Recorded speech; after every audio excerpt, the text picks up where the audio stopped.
जलता हुआ कोयला एक डोई में रखें और इसके ऊपर तेज़पत्ता और प्याज के छिलके डालें और कमाल देखें। इसके इस्तेमाल से आप हैरान रह जाएंगे कि आपके हज़ारों रुपए की बचत होने वाली है। बहुत ही काम का ये नुस्खा है। इसमें थोड़ी सी आप कोई दहकते हुए कोयले के रखें। कोयले को आपने चूल्हे पे गर्म कर लेना है और इसको किसी भी चमचे में रख के उसके ऊपर प्याज का छिलका और तेज़पत्ता डाल लें और कमाल देखें। तुम लंगे का इस्तेमाल आपको हैरान कर देगा। डॉक्टर के पास जाना आपका बिल्कुल ख़त्म हो जाएगा। और इसी तरह प्लास्टिक के बॉटल पर निशान लगाएं और कमाल देखें। टिश्यू पेपर को एक प्लेट में बिछाएं। इसके ऊपर जो मैं चीज़ें ऐड करूँगी वो डालें और हैरान कन नतीजे देखें। ये देखिए जी, आज के बाद आपकी बेडशीट ना ही इधर उधर कहीं गुम होगी, ना ही पिलो कवर गुम होंगे। इस कंबल के ऊपर चाहे हाथी चढ़ के उछल कूद करें तो फिर भी ये नहीं खुलेगा। ऐसा आइडिया आपके साथ शेयर करूंगी। बिस्मिल्लाहिर्रहमानिर्रहीम, अस्सलाम वालेकुम व्यूअर्स जी। तो अब मैं लेकर आई हूँ आज के इस वीडियो में आपके लिए बहुत ही कमाल के, हैरानकुन और यूज़फुल आइडियाज़। सबसे पहले हमने ले लेनी है जी एक प्लेट। इसके ऊपर हमने रख दिया है टिशू और इसके ऊपर हमने डाल देना है वाइट विनीगर जो कि हम खानों में इस्तेमाल करते हैं। इसके बाद टिशू को आपने फोल्ड कर लेना है, डबल लेयर लगा लेनी है और इसके ऊपर हम डालेंगे थोड़ा सा साल्ट जो कि हम आम खाने में यूज़ करते हैं वो डाल देंगे और थोड़ा सा ही इसमें डालेंगे हम मीठा सोडा। इसका इस्तेमाल मैं आपको बताऊंगी कि इसको हमने किचन में अपने कैसे यूज़ करना है, फ्रिज में हमने इसको कैसे यूज़ करना है। अक्सर ऐसा होता है कि जब हम फ्रिज में चीज़ें रखते हैं जैसे कि दूध का बर्तन वगैरह और फ्रूट वगैरह, फल फ्रूट वगैरह और सब्जियां वगैरह, तो उनकी खुशबू एक दूसरे चीज़ों में जाती रहती हैं। जब हम चाय बनाते हैं तो बहुत ज़्यादा खुशगवार जायका नहीं उसका होता है। घर के मर्द जब भी वो चाय पीते हैं तो वो कहते हैं कि किस चीज़ की खुशबू आ रही है। तो ये टिप मैं इसीलिए आपके साथ शेयर कर रही हूँ। आप इस तरह छोटे छोटे पैकेट, छोटी छोटी पुड़िया बना के इसको फ्रिज में रखें और अपने खानों के जायकों को बरकरार रखें। ना ही उनकी खुशबू चेंज होगी और ना ही जायका चेंज होगा। ये बहुत ही लाजवाब और कमाल की टिप है। इस पर ज़रूर अमल कीजिएगा और मुझे कमेंट्स में ज़रूर बताइएगा कैसी लगी आपको मेरी ये टिप। चलते हैं जी नेक्स्ट टिप की तरफ। प्लास्टिक की बोतल का ये कमाल आइडिया आपके होश उड़ाने के लिए काफ़ी है। औरतों के लिए ये बहुत ही मुफीद है। बहुत ज़्यादा झंझट खत्म होने वाले हैं आपके घर के, आपके किचन के। तो चलिए, सबसे पहले हमने प्लास्टिक की बोतल ले ली है। इसके ऊपर हमने इस तरह से मार्कर से निशान लगा लेने हैं ताकि हमें सही तरह से एक मेजरमेंट मिल जाए और हम इसकी कटिंग अच्छे तरीके से कर सकें। इस तरह सारे निशान के मुताबिक हमने छुरी गर्म की और इसको हमने आस्ता आस्ता कट कर लेना है। अगर आप छुरी का इस्तेमाल करना नहीं जानते, गर्म छुरी से आप डरते हैं, तो इस तरह सीज़र का इस्तेमाल भी कर सकते हैं। जो आसानी से चाहें आप वो चीज़ इस्तेमाल कर सकते हैं। जहाँ जहाँ हमने कट लगाए थे यहाँ पर हमने इसकी कटिंग कर लेनी है। और ये इतने यूज़फुल और ऑर्गेनाइज़र बनेंगे कि आप किचन में इनको इस्तेमाल करेंगे, आप बाथरूम में इसको इस्तेमाल करेंगे, आप घर में किसी भी चीज़ के लिए आप इसको इस्तेमाल करेंगे तो बहुत ज़्यादा ये हेल्पफुल होगा। थोड़ा सा हमने ले लिया जी नेल पेंट जो रिमूवर होता है वो ले लिया टिश्यू पे लगा के, और मार्कर का निशान हमने कट कर लेना है, रिमूव कर लेना है। इसी तरह हमने जी इसके एजेस जो हैं इनको भी कट कर लेना है ताकि जो हमारे हाथों को ज़ख्मी नहीं करें। जब भी हम इस्तेमाल करें तो बेफिक्र होकर इस्तेमाल करें। आप इसमें अपना मोबाइल होल्डर भी इसको बना सकते हैं। टीथ ब्रश हम बाथरूम में रखते हैं उसके लिए यूज़ कर सकते हैं। स्पून होल्डर भी इसका बना सकते हैं।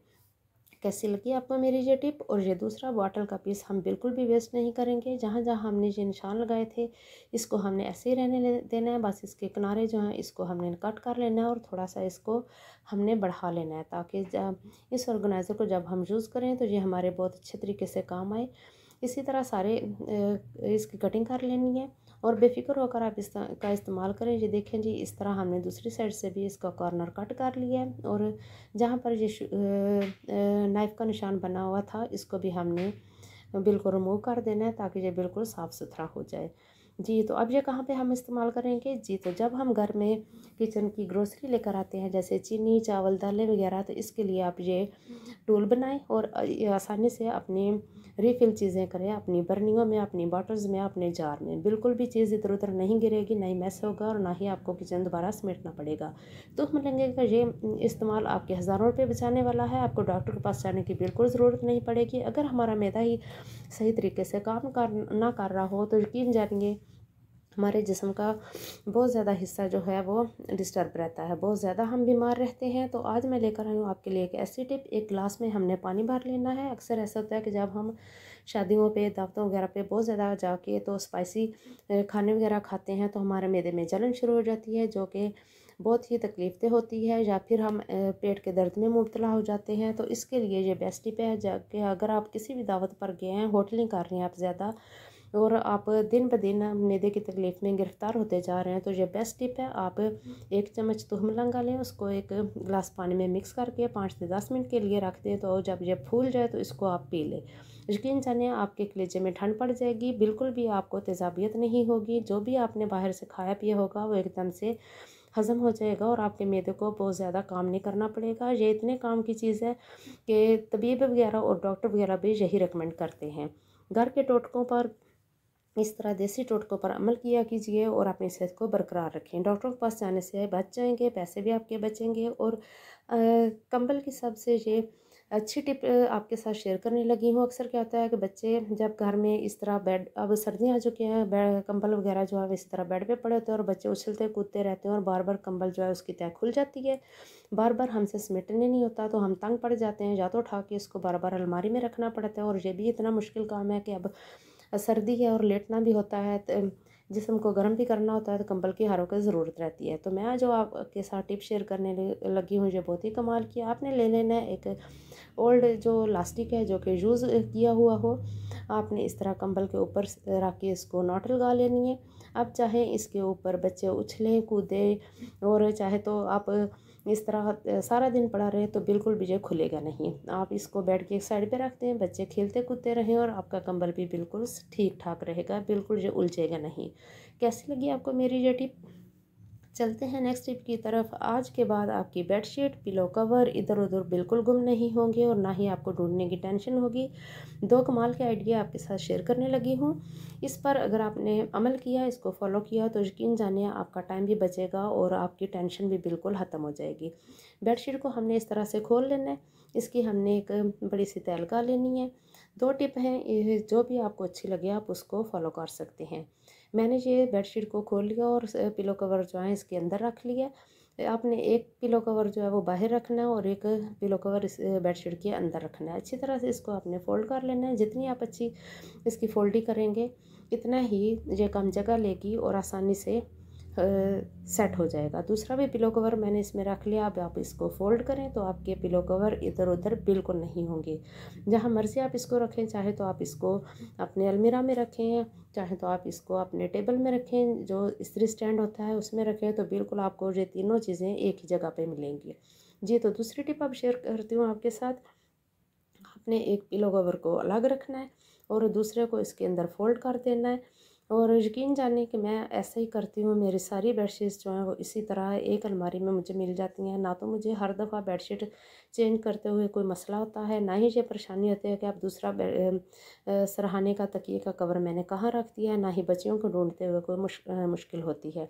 मैंने इसकी क्या कहते हैं, डबल लेयर लगा ली है इसकी बेडशीट की, और एक कवर को मैंने इसके अंदर रख दिया और दूसरे को मैंने अलग रखा है। अब उसी पिलो कवर को मैं खोलूँगी और एक पिलो कवर और बेडशीट को इसके अंदर रख के तो इसको फ़ोल्ड कर दूँगी। सारी बेडशीट जो है वो इस तरह तय करने से एक तो बहुत ही नीट और सलीके से सिमटी हुई लगती हैं, और दूसरा इनकी जो फ़ोल्डिंग होती है ये इतनी यूनिक सी होती है कि बिल्कुल भी ज़्यादा जगह नहीं घेरती है। आप एक रैक में, एक कैबिनेट में बहुत ज़्यादा बेडशीट एट अ टाइम रख सकते हैं।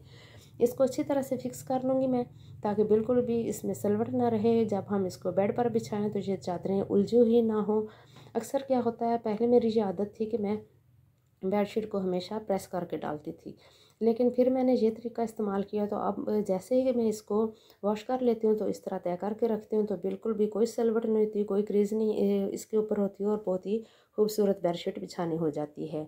जी, तो इस वीडियो की सबसे अहम टिप, और ये जो मौसम आ चुका है यानी कि विंटर स्टार्ट हो चुका है और अब मक्खियाँ मच्छर हर जगह बिन बनाते फिर रहे हैं, इनसे छुटकारे का एक बहुत ही आसान तरीका आपके साथ शेयर करने लगी हूँ। इससे बहुत ज़्यादा फ़ायदा होगा। आपको महंगे महंगे स्प्रे लाने की ज़रूरत नहीं पड़ेगी और ना ही स्प्रे रोज़ाना करने की ज़रूरत पड़ेगी। आपने इस तरह एक बड़ा सा कोयला ले लेना है, इसको अच्छी तरह से गर्म कर लेना है चूल्हे के ऊपर रख के, और इस तरह एक किसी चम्मच में आपने इसको रख लेना है। इसके ऊपर आपने 2 से 3 पत्ते, छोटे छोटे जो तेज़ पत्ते होते हैं उनके टुकड़े करने हैं, और इसके ऊपर अब दूसरी चीज़ जो है वो है, जो हमारे डेली रूटीन में रोज़ाना के खानों में इस्तेमाल होती है, वो है प्याज का छिलका।